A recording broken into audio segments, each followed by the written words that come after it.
अगर आपको आज का वीडियो पसंद आए तो इसे लाइक, सब्सक्राइब और शेयर जरूर करें। अगर आप किसी खास विषय पर, किसी खास टॉपिक पर, किसी खास सब्जेक्ट पर कोई वीडियो देखना चाहते हैं तो हमें कमेंट बॉक्स में अपने विचार देकर सूचित करें। हम पूरी कोशिश करेंगे कि अच्छा, इंफॉर्मेटिव एक बढ़िया वीडियो आपके लिए पेश कर सके। आइए अब आज का वीडियो एंजॉय करते हैं। आओ लगाएं डुबकी गंगा मां के चरणों में, छोड़ाएं दुख और सुख की गंगा मां के चरणों में। हिंदुस्तान में यूं तो कई पर्व आते हैं, कई मेले आते हैं, कई त्योहार आते हैं, लेकिन त्योहारों के त्योहार, पर्वों के पर्व और सबसे पवित्र और सबसे सार्थक जो पर्व है उसका नाम है कुंभ। कुंभ मेले को अगर हम शब्द और अर्थ के हिसाब से लें तो ये घड़ा या सुराही का बर्तन है। पुरानी कथाओं में ये बताया गया है कि एक कुंभ ही निकला था जब समुद्र मंथन हुआ था, और कुंभ के साथ जब मेला जुड़ जाता है तो उसका मतलब होता है कि सभी लोगों का या विशिष्ट लोगों का एक स्थान पर एक साथ मिलना, जुटना और फिर किसी धर्म, कर्म या कर्तव्य के काम में हिस्सेदारी करना। ये शब्द ऋग्वेद और अन्य प्राचीन ग्रंथों में भी पाए जाते हैं।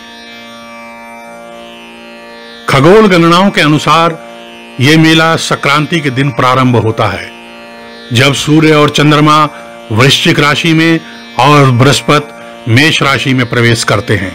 मकर संक्रांति के होने वाले इस योग को कुंभ स्नान योग कहते हैं और इस दिन को विशेष मंगलकारी माना जाता है, क्योंकि ऐसा माना जाता है कि इस दिन पृथ्वी से उच्च लोकों के द्वार खुल जाते हैं।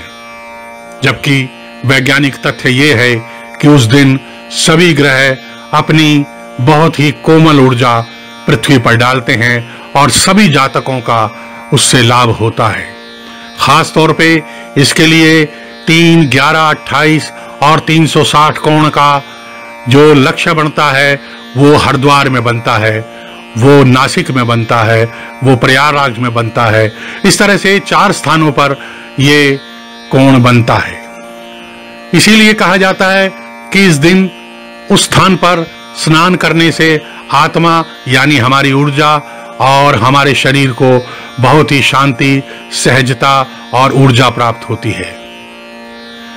यहाँ पे स्नान करने को हिंदू धर्म में स्वर्ग दर्शन भी माना जाता है, जबकि स्वर्ग और नरक के बारे में आज तक कोई भी धारणा वैज्ञानिक तौर पे सत्य या सिद्ध नहीं हुई है। कुंभ मेला दुनिया भर में किसी भी धार्मिक प्रायोजन हेतु भक्तों का सबसे बड़ा संग्रहण है। यह मेला हर 3-3 साल के अंतराल में 4 विभिन्न जगहों पर मनाया जाता है। नासिक में गोदावरी नदी के किनारे, हरिद्वार में गंगा नदी के किनारे, उज्जैन में शिप्रा नदी के किनारे और इलाहाबाद में गंगा नदी, यमुना नदी और सरस्वती नदी का जहां संगम होता है उस प्रयाग के किनारे।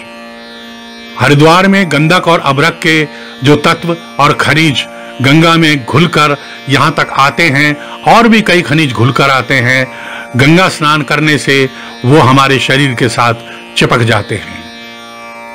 इसीलिए कहा जाता है कि गंगा स्नान करने के पश्चात हमें अपने शरीर को किसी भी कपड़े से पोंछना नहीं चाहिए, बल्कि उसे स्वयं ही अपने आप ही सूखने देना चाहिए, ताकि वो खनिज, वो तत्व हमारे शरीर के भीतर जा सकें और हमारे शरीर को ऊर्जावान और शुद्ध कर सकें, निरोगी कर सकें। इस त्योहार में सबसे पहले नागा साधु भाग लेते हैं और स्नान करते हैं। वो नग्न रहते हैं। आज तक कोई नहीं जानता कि कुंभ लगने के बाद वो नागा साधु कब, कहां, किस समय चले जाते हैं। आज तक उन्हें जाते हुए और आते हुए किसी ने नहीं देखा। वो महान योगी होते हैं, इसीलिए उनके शरीर से उठने वाली ऊर्जा जब गंगा स्नान करते हैं तो चारों तरफ फैल जाती है। कुंभ मेले का इतिहास कम से कम 850 साल पुराना है। माना जाता है कि आदि शंकराचार्य ने इसकी शुरुआत की थी, लेकिन कुछ धार्मिक कथाओं के अनुसार कुंभ की शुरुआत समुद्र मंथन के आदि काल से ही हो गई थी। देवताओं का 12 वर्ष पृथ्वी लोक के 144 वर्ष के बाद आता है। ऐसी मान्यता है कि 144 वर्ष के बाद स्वर्ग में भी कुंभ का आयोजन होता है, इसीलिए उस वर्ष पृथ्वी पर महाकुंभ का आयोजन होता है। महाकुंभ के लिए निर्धारित स्थान प्रयाग को माना गया है। कुंभ के आयोजन में नवग्रहों में से सूर्य, चंद्र, गुरु और शनि की भूमिका महत्वपूर्ण मानी जाती है, इसीलिए इन ग्रहों की विशेष स्थिति में कुंभ का आयोजन होता है। ये ऐसे ग्रह हैं जो हमारे शरीर, हमारी धरती, हमारी प्रकृति पर पूर्ण रूप से असर डालते हैं। कुंभ के बारे में एक कहानी और भी बड़ी मशहूर है जो समुद्र मंथन से जुड़ी है। कहते हैं एक बार महर्षि दुर्वासा के श्राप के कारण जब इंद्र और देवता कमजोर पड़ गए, तब राक्षस ने देवताओं पर आक्रमण कर उन्हें परास्त कर दिया। सब देवता मिलकर भगवान विष्णु के पास पहुंचे और उन्हें पूरी बात बताई। तब भगवान विष्णु ने देवताओं को दैत्यों के साथ मिलकर क्षीर सागर का मंथन करके अमृत निकालने की सलाह दी। भगवान विष्णु के ऐसा कहने पर संपूर्ण देवता राक्षसों के साथ संधि कर अमृत निकालने के प्रयास में लग गए। समुद्र मंथन से अमृत निकलते ही देवताओं के इशारे पर इंद्रपुत्र जयंत अमृत कलश को लेकर आकाश में उड़ गए। राक्षसों ने अमृत लाने के लिए जयंत का पीछा किया और कठिन परिश्रम के बाद उन्हें बीच रास्ते में ही रोक लिया और अमृत कलश पर अधिकार जमाने के लिए देव और दानव में 12 दिन तक भयंकर युद्ध होता रहा। मंथन में निकले अमृत कलश हरिद्वार, इलाहाबाद, उज्जैन और नासिक के स्थानों पर उनका अमृत गिरा। इसलिए इन 4 स्थानों पर ही कुंभ मेला हर 3 वर्ष बाद लगता है। 12 साल बाद यह मेला अपने पहले स्थान पर वापस पहुंचता है। यही कारण है कि कुंभ के मेले को इन्हीं 4 स्थानों पर मनाया जाता है। कुंभ को 4 हिस्सों में बांटा गया है। जैसे अगर पहला कुंभ हरिद्वार में होता है तो ठीक उसके 3 साल बाद दूसरा कुंभ प्रयाग में, और फिर तीसरा कुंभ 3 साल बाद उज्जैन में, और फिर 3 साल बाद चौथा कुंभ नासिक में होता है। कुंभ मेला किस स्थान पर लगेगा यह ग्रह यानी हमारी राशियां तय करती हैं। वर्ष 2013 में कुंभ मेला प्रयाग इलाहाबाद में लगा था। इसका कारण भी राशियों की विशेष स्थिति थी। कुंभ मेले के लिए जो नियम निर्धारित हैं उनके अनुसार प्रयाग में कुंभ तब लगता है जब माघ अमावस्या के दिन सूर्य और चंद्रमा मकर राशि में होते हैं, यानी उनका ताप, उनकी ऊर्जा बेहद तेज हो जाती है और गुरु मेष राशि में होता है। यही संयोग वर्ष 2013 में 20 फरवरी को हुआ था। 1989, 2001, 2013 के बाद अब अगला महाकुंभ मेला यहाँ 2025 में ही लग सकेगा।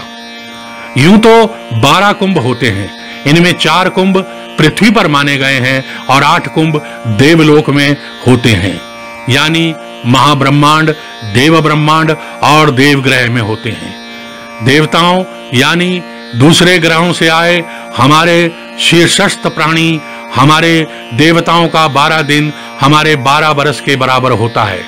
उसी चक्र में पृथ्वी पर ये कुंभ की गणना होती है और ये 12 वर्ष के चक्र पूरा करने के बाद लगाए जाते हैं। सूर्य एवं गुरु जब दोनों ही सिंह राशि में होते हैं तब कुंभ मेले का आयोजन नासिक महाराष्ट्र में गोदावरी नदी के तट पर लगता है। 1980, 1992, 1903 के बाद अब अगला महाकुंभ यहाँ 2015 में लगा था।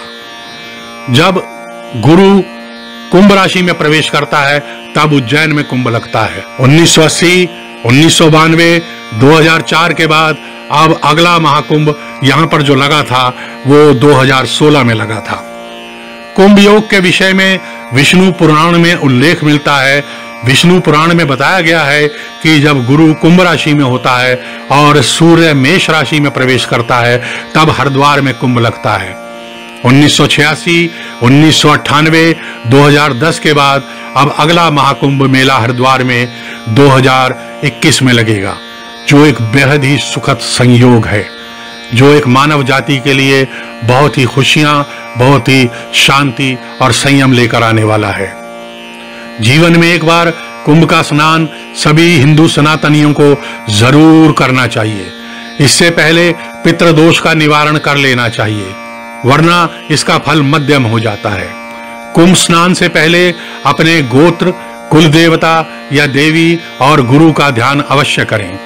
विशिष्ट साधुओं के स्नान से तकरीबन आधा किलोमीटर पर ही स्नान करें, वो भी उनसे पिछले वाले तट पर, उनसे अगले वाले तट पर ना करें, वरना उनकी ऊर्जा, ताप और उनका ऑरा जो वहां पर फैल जाता है वो आपको नुकसान पहुंचा सकता है, क्योंकि एक साधारण मनुष्य उस तरह के ऑरा, उस तरह की ऊर्जा को झेल नहीं पाता। कुंभ के स्नान के पश्चात दान पुण्य करें, ब्राह्मणों को भोजन दें, पक्षियों को दाना पानी दें और शांत मन से साधु सन्यासियों को प्रणाम करके घर को लौट जाएं। निश्चित ही आपको लाभ होगा। कुंभ एक स्नान नहीं है, कुंभ स्वयं को पवित्र करने, स्वयं को साधने, एकाग्रचित्त करने और स्वयं को अपने जीवन में एक कदम आगे ले जाने का एक बहुत ही सुंदर और सुदृढ़ मार्ग है। ये एक ऐसा स्थान है जहां पर समस्त पृथ्वी, समस्त ब्रह्मांड, समस्त महाब्रह्मांड, समस्त देव ब्रह्मांड, समस्त देवग्रह एकत्र एक हो जाते हैं और अपनी ऊर्जा से सबका मंगल करते हैं। आइए कुंभ स्नान के लिए चलें और उसका जितना लाभ, जितना फल हम प्राप्त कर सकते हैं वो करें। ओम नमः शिवाय।